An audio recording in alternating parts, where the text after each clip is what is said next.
کلمستی زمان ابراز وجود جوانترهاست. اما سر و کله بزرگترها که پیدا می شود به ناچار باید کوتاه آمد.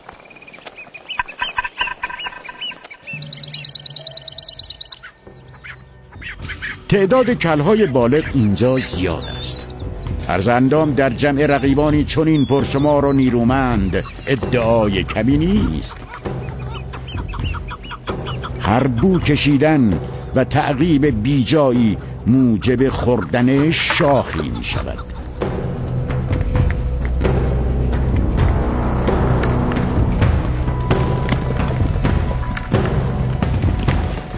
کلمستی دور همی پازنها را برهم زده.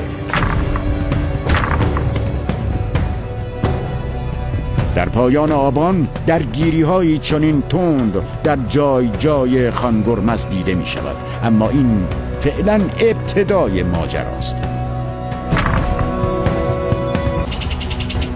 کل نسبتاً میان سالی در پی به دست آوردن موقعیتی در گله است.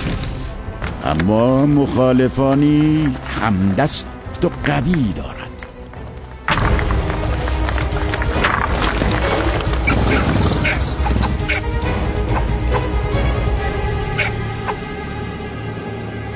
هر کدام از کلها بیش از 80 کیلو وزن دارند.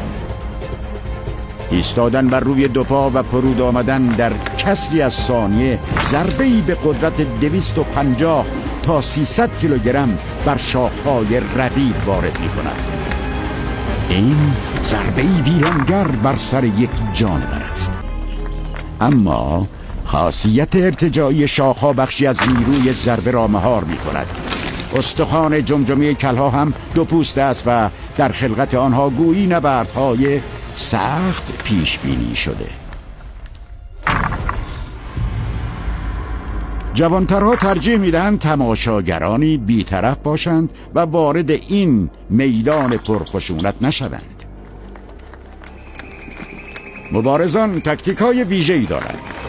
جایگیری بد و ضربه نادرست موجب گیر افتادن می شود.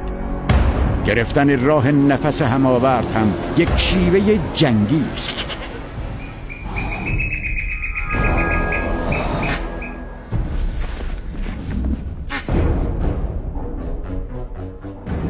برخی تماشاچیان از تلف شدن هر دوی آنها بدشان نمی آید. رقیب هرچه کمتر بهتر.